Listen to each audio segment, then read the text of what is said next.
ஹalleluya! நம்முடைய கர்த்தராகிய இயேசு கிறிஸ்துவினுடைய நாமத்துல உங்களுக்கு என்னுடைய வாழ்த்துக்கள். எழுந்துக்கோங்க, வாங்க, 7 மணி ஆயிடுச்சு. அனுதின தியானத்தை தியானிப்போம் என்று அன்போடு உங்களை அழைக்கிறேன். வாங்க ஒரு சிறிய ஜெபம் செய்வோம். பரிசுத்தரே, எமக்கு நன்றி ஆண்டவரே. ஒவ்வொரு நாளும் உம்முடைய வார்த்தைகள் எங்களுக்கு பலத்தை கொடுக்கிறது, எங்களை ஆதரிக்கிறது, நடத்துகிறதப்பா. இன்னொரு முறை எங்களிடத்துல பேசும்படிக்கு கிறிஸ்துவின் நாமத்தில் ஜெபிக்கிறோம் நல்ல பிதாவே, ஆமென்.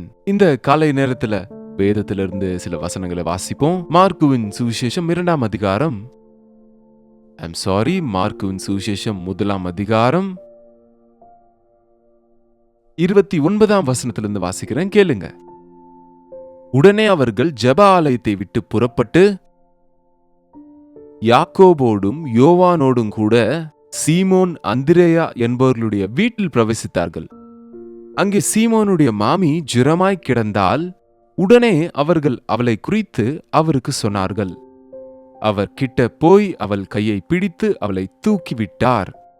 உடனே ஜுரம் அவளை விட்டு நீங்கிற்று. அப்பொழுது அவள் அவர்களுக்கு பணிவிடை செய்தாள். இந்த கப்பர்நகூம், த டவுன் ஆஃப் கப்பர்நவும் என்று சொல்லி இன்றைக்கும் நாம எருசலேமுக்கு போனா அங்கே இந்த பகுதிகளை நாம பார்க்க முடியும். இந்த கப்பர்நகூம் சமுத்திரத்தின் கரையோரத்தில் இருக்கிற ஒரு பட்டணம். இப்பொழுது பட்டணம், அப்பொழுது ஒரு சிறிய கிராமம். அங்கே ஜெபாலயம் இருக்கிறது. அந்த ஜெபாலயத்தில் ஆண்டவர் பிரசங்கித்துக் கொண்டிருப்பார். அங்கே பேதுரு மாமியின் வீடு இருக்கிறது. அந்த வீடு இப்பொழுதும் இருக்குங்க.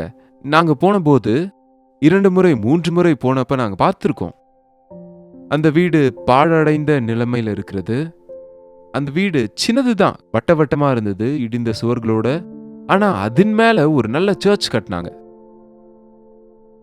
ஒரு காலத்துல இயேசு ஆண்டவர் அந்த சின்ன வீட்டுக்கு போனார் என்பது இப்போதும் எனக்கு ஆச்சரியமா தான் இருக்குங்க.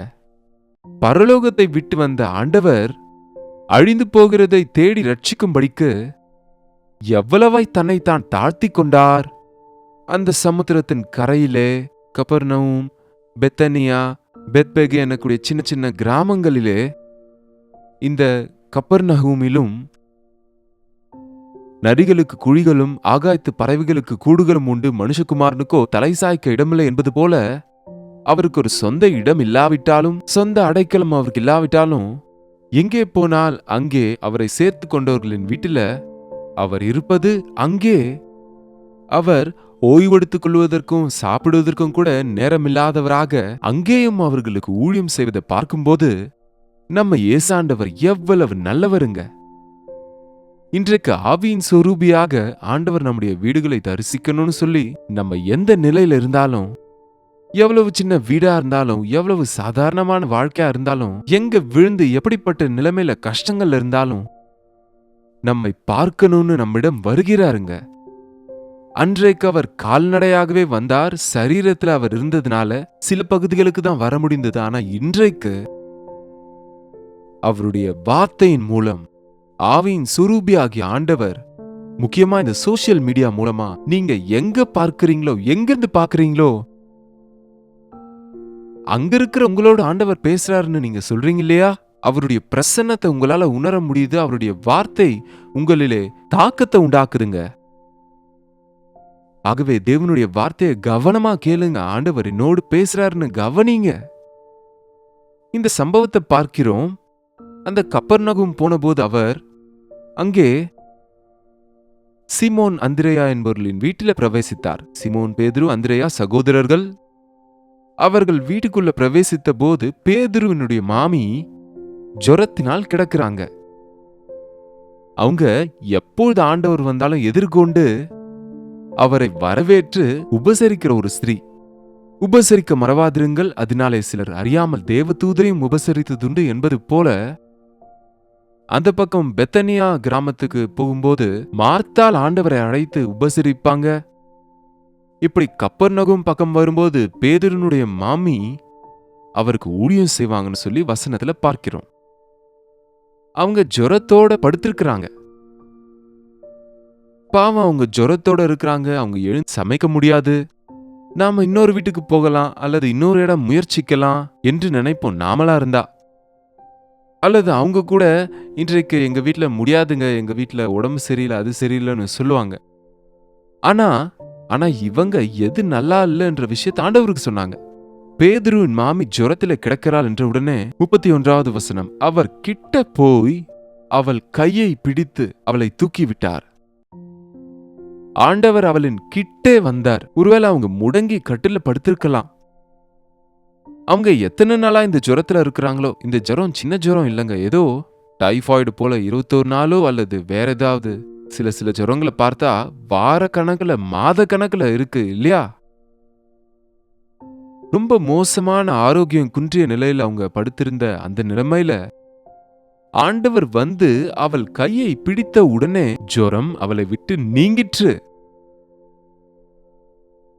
அவர் வீட்டுக்குள்ள போனபோது அவர் ஏன் போனாரு, சாப்பிட போனார் நினைக்கிறீங்களா? நாம யார் வீட்டுக்காவது போகும்போது, நீங்க யார் வீட்டுக்காவது போவீங்களா? போகும்போது என்ன பாப்பீங்க சொல்லுங்க நீங்க? அந்த வீட்டுல உங்களை கவர்ந்து இருக்கக்கூடியது எதுவா அதை பாப்பீங்க. இந்த டிவி எங்க வாங்குனீங்க, இந்த டேபிள் எங்க வாங்குனீங்க, இந்த ஃப்ளவர் வேஸ் எங்க வாங்குனீங்க, இந்த கப்ஸ் எங்க வாங்குனீங்க. அந்த காஃபி குடிக்க மாட்டாங்க, அந்த காஃபி கொடுத்த கப்பை பார்ப்பாங்க. என்னங்க, ஈர்க்கக்கூடிய விதத்துல இருக்கிறத பார்ப்போம் நாம. பஸ் ஏறும்போது அந்த பஸ்ல ஒரு கல்யாண பொண்ணு ஏறினாங்கன்னு வைங்க, நகைகளை போட்டுக்கொண்டு சிவப்பு புடவையில கவனத்தை ஈர்க்கும்படி அங்க இருக்கிற எல்லார் பார்வையும் அவங்க மேலதான் போகும். அவங்க பின்னாடியே ஒரு முதிய பெண் ஏற முடியாம, வயதான ஒருத்தவங்க நடுங்கி கொண்டு ஏற முடியாம மேல ஏறிட்டு இருக்காங்கன்னு வைங்க, யாராவது அவங்க மேல அனுதாபப்பட்டு கை கொடுத்து மேல தூக்கி விடுவாங்களா? நம்ம கண்கள் எப்பொழுதும் கவரக்கூடியதை தான் பார்க்கிறது. ஆனா ஏசாண்டவர் யார் உடைந்து இருக்கிறாங்களோ, எங்க தேவை இருக்கோ, எங்க வலி வேதனை இருக்கோ, யார் சோர்ந்து போயிருக்கிறாங்களோ, யார் வேதனையோடு இருக்கிறாங்களோ அவங்கள பார்க்கிற தேவன்க. இன்றைக்கு இந்த வார்த்தைகளை கேட்கிற உங்களை ஆண்டவர் பார்க்கிறார். உங்க உள்ளத்துல இருக்கிற வேதனையை அவர் பார்க்கிறார். நீங்க வியாதியில நடுங்குறீங்க என்று சொல்லி அவர் பார்க்கிறாருங்க. உங்களுக்கு சுகம் வேண்டும் என்ற விஷயத்தை அவர் பார்க்கிறார். வாசிக்கிற இந்த பகுதியை நீங்க விசுவாசத்தோடு இந்த வார்த்தைய கேட்கும்போது, பரிசுத்த ஆவியானவர் இப்பொழுதே நீங்க கேட்டுக்கொண்டிருக்கும் போதே அவர் தமது வசனத்தை அனுப்பி அவர்களை குணமாக்கினார் என்றபடி, அவருடைய வசனத்தை கேட்டுக்கொண்டிருக்கும் போதே உங்களை சுகப்படுத்தக்கூடியவராக இருக்கிறார். மூடப்பட்டு இருக்கிறவைகளை திறக்கிறவர், கர்ப்பங்களை திறக்கிற ஆண்டவர் அவர். உங்களுக்காக தேவன் ஆயத்தம் பண்ணின காரியங்களை தடை செய்கிற பிசாசின் வல்லமைகளை அழிக்கிறவர் அவர். உங்க வாழ்க்கையில ஒரு வளர்ச்சி பெருக்கம் இல்லாம தடையாக இருக்கிற துஷ்ட சக்திகள் இருந்து உங்களை விடுவிக்க கூடியவர். நீங்க விசுவாசித்தா, நீங்க நம்பினா, ஆண்டவர் இன்றைக்கு உங்க வீட்டுக்கு வந்திருக்கிறாரு. இன்றைக்கு இந்த சோசியல் மீடியா மூலமா, தேவனுடைய வசனத்தின் மூலமா அவருடைய சமூகத்தை உங்க வீட்டுல உணர முடிந்தா நீங்க பாக்கியவான்க. ஆண்டவர் உங்களை தொட வேண்டும்னு நினைக்கிறாருங்க. ஆவியான ஆண்டவர் இன்றைக்கு உங்க உடம்பு சிலிர்த்து போகணும். உங்க இதயத்துல அந்த தொடுதலை நீங்க உணர வேண்டும். ஒவ்வொரு முறையும் வசனத்தை கேட்கும்போது பரிசுத்த ஆவியானவரின் காரியங்கள் நம்ம வாழ்க்கையில நடக்குதுன்னு நம்ம மனசு வச்சு கேட்டா, இருதயத்தை திறந்தா, அநேக முறை நாம ஒரு கதையை கேட்கறது போல கேட்கறதால, யாரோ ஒரு பாஸ்டர் பேசுறாரு நினைக்கிறதுனால நமக்கு ஒன்னும் நடக்கிறது இல்லைங்க. பேதுருவின் மாமியை தொட்ட உடனே ஜுரம் நீங்கிற்று. உடனே அவங்க எழுந்து உபசரிக்க தொடங்கி விட்டாங்க. இல்லைங்க, ஜுரத்துல இருக்கிறவங்களுக்கு ஜுரம் விட்டு விட்டா கூட 2-3 நாட்களுக்காவது என்ன இருக்கும் சொல்லுங்க? சோர்வு இருக்கும். அவங்க உடனே தேர்ந்திட மாட்டாங்க. ஆனா ஆண்டவர் சுகப்படுத்தினா அது என்றென்றைக்கும் சுகங்க. ஏதோ 3 நாள் மெடிசின் அல்ல, 5 நாள் ஆன்டிபயோட்டிக்ஸ் அல்ல. அவர் கையை பிடித்த உடனே ஜுரம் விட்டு நீங்கிற்று. நார்மல் ஆயிட்டாங்க. அவங்க உடனே எழுந்து வேலை செய்யறாங்க, உபசரிக்கிறாங்க, சமைக்கிறாங்க, வந்த எல்லாருக்கும் சாப்பாடு கொடுக்கறாங்க. ஆண்டவர் மட்டும் இல்ல, அவர் கூட ஒரு கூட்டமே இருக்கு. இந்த விஷயம் ஊர்ல எல்லாருக்கும் தெரிந்து விட்டது. கிராமத்துலங்க ஒருத்தருக்கு உடம்பு சரியில்லைன்னா ஊருக்கெல்லாம் தெரிஞ்சிடும். பட்டணத்துல பக்கத்து பிளாட்ல யாருக்காவது முடியலன்னா கூட எதிரில பக்கத்துல யாருக்கும் தெரியாது. ஏன்னா இன்றைக்கு அவங்கவுங்களுக்கு அவங்க தான். இன்னும் கொடுமை, இன்றைக்கு அவங்கவுங்க அறையில அவங்க இருக்கிறதுனால பக்கத்து அறையில என்ன நடக்குதோ, அந்த பக்கம் கணவன் எப்படி இருக்கிறாங்க, பிள்ளை எப்படி இருக்கு, மனைவி எப்படி இருக்கிறாங்கன்னு ஒருத்தருக்கு ஒருவர் தெரியாத நிலையிலே இருக்கிறாங்க. ரொம்ப கொடுமைங்க. அந்த கிராமத்துல எல்லாருக்குமே தெரியும் பேதுருவின் மாமிக்கு ஜுரமா இருக்குதான், ஜுரமா இருக்கான்னு தெரியும். அவங்க எழுந்து உபசரிச்சுட்டு இருந்தா பக்கத்து வீட்டுக்காரங்களுக்கு இது என்ன நேத்து வரைக்கும் படுத்திருந்தாங்களே, அதுக்குள்ள எப்படி சுகமானீங்க, ஏசாண்டவர் என்னை தொட்டார், ஏசாண்டவர் அவங்க வீட்டுக்கு வந்தாராம், அவங்க ஜுரம் நீங்கிற்று, சுறுசுறுப்பா வேலை செய்றாங்க என்ற வார்த்தை ஊரெல்லாம் பரம்பி விட்டதுனால சாயங்காலம் ஆகிறதுக்குள்ள பாருங்க 32ஆம் வசனத்துல, சாயங்காலமாகி சூரியன் அஸ்தமித்த போது சகல பிணியாளிகளையும் பிசாசு பிடித்தவர்களையும் அவரிடத்தில் கொண்டு வந்தார்கள். பட்டணத்தார் எல்லாரும் வீட்டு வாசலுக்கு வந்தாங்க. சாயங்காலம் ஆகிறதுக்குள்ள அந்த ஊரில் இருக்கிற எல்லா பிணியாளிகளும் பிசாசு பிடித்தவர்களும் வகை வகையான நோய்களால பாதிக்கப்பட்டிருந்தவங்க, வெறும் ஜுரம் பிடித்தவங்க மட்டும் இல்ல, பல வியாதிகள்ல இருக்கிறவங்க, சகல பிணிகளையும் உடைய ஒவ்வொருவரும் அந்த வீட்டு வாசலுக்கு முன்பு வந்து என்ன சுகப்படுத்துங்க, என்ன தொடுங்க, என்ன சுகப்படுத்துங்க என்று கூட்டம் கூட்டமாக கிடக்கும்போது ஆண்டவர், நான் ரெஸ்ட் எடுத்துக் கொண்டு இருக்கிறேன், என்னால இப்ப முடியாதுன்னு சொல்லல. ஆனா வசனம் சொல்லுகிறது, அவர் பலவிதமான வியாதிகளினால் உபத்திரவப்பட்டிருந்த அநேகரை அவர் சொஸ்தமாக்கி அநேகம் பிசாசுகளையும் துரத்தி விட்டார். பல விதமான வியாதிகள், ஒரு வகை வியாதி இல்ல.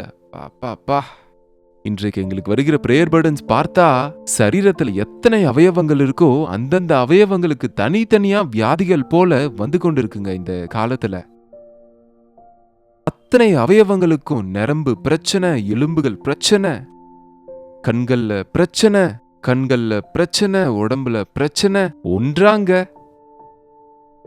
Heart problem, kidneys problem, lung problem, fibroids, thyroid, diabetic problem, diabetes, sugar patients, என்னங்க ஹைப்பர் டென்ஷன், எத்தனை, இது மட்டும் இல்ல, புதுசாக கேன்சர் போன்ற கொடுமையான வியாதிகள் இருக்கு.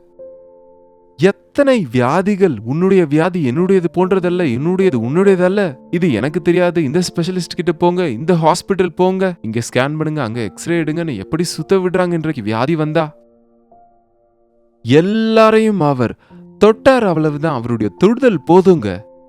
நடு நெத்தியிலிருந்து கடைசி விரல் வரைக்கும் இருக்கிற சகல நோய்களையும் சுகப்படுத்துவார். நம்புறீங்களா? இன்றைக்கு ஆவியின் சொரூபியாக இருக்கிறாரு அவர். நீங்கள் கேட்டுக்கொண்டிருக்கும் போதே உங்க சரீரத்துல எந்த பகுதியில எந்த வியாதி இருந்தாலும் நீங்க விசுவாசத்தோடு ஆண்டவரே என்னை சுகப்படுத்துங்க என்று கேட்டா ஒரு அற்புதத்தை பாப்பீங்க. உன்னை சுகமாக்குகிற கர்த்தர் நான் தான் என்று சொன்ன ஆண்டவர், அவர் பட்ட காயங்களின் நிமித்தம் நமக்கு சுகத்தை கொடுக்கிறார் என்று நம்ம விசுவாசித்தா நோய்களிலிருந்து உங்களுக்கு சுகத்தை கொடுப்பார். சகல விதமான நோய்களையும், மனநலம் சம்பந்தப்பட்ட வேதனை, சரீர பலவீனங்கள், குடும்ப பிரச்சனைகள், இன்றைக்கு ஆண்டவர் உங்களிடத்துல வந்திருக்கிறாரு. நீங்க அவரிடத்துல வரீங்களா? ஆண்டவர் அந்த வீட்டுல இருக்கிறாருன்னு அந்த வாசல்ல வந்து கிடந்தாங்க. ஆண்டவர் வெளியே வந்து அவர்கள் ஒவ்வொருவரையும் தொட்டது போல இன்றைக்கு இந்த செய்தியை கேட்டுக்கொண்டிருக்கிற நீங்க எந்த தேசத்துல இருந்தாலும், எந்த மாநிலத்துல, எந்த கிராமத்துல, எந்த வீட்டில் இருந்தாலும், உன்னால் விசுவாசிக்க கூடுமானால் விசுவாசிக்கிறவனுக்கு எல்லாம் முடியும் என்ற வார்த்தை உன்னை கேட்க பண்ணுகிறாரு. நம்புகிறேன் ஆண்டவரே, இந்த நோயிலிருந்து எனக்கு விடுதலை வேண்டும், இந்த பலவீனத்திலிருந்து விடுதலை வேண்டும், எனக்கு இந்த சுகம் வேண்டும் என்று நீங்க ஜெபம் செய்தா அற்புதங்கள் நடக்கும். ஜெபிப்போம். பரிசுத்தரே, அன்புள்ள தகப்பனே, ஒரு முறை உங்க பிள்ளைகளை பாருங்கப்பா. எங்கெங்கே யார் யார் எப்படிப்பட்ட நோய்களோடு, பலவீனங்களோடு, போராட்டங்களோடு, வேதனையில இருக்கிறாங்களோ பாருங்கப்பா. படுக்கையில படுத்திருக்கிறாங்களோ பாருங்கப்பா. உன்னை சுகமாக்கும் கர்த்தர் நானே என்ற உம்முடைய வார்த்தை எழுதியிருக்கிறபடியே கேட்டுக்கொண்டிருக்கிற ஒவ்வொருவருக்கும் நிறைவேறுவதாக ஆண்டவரே. உம்முடைய வார்த்தை வல்லமை உள்ளது, உம்முடைய நாமம் பலமுள்ளது.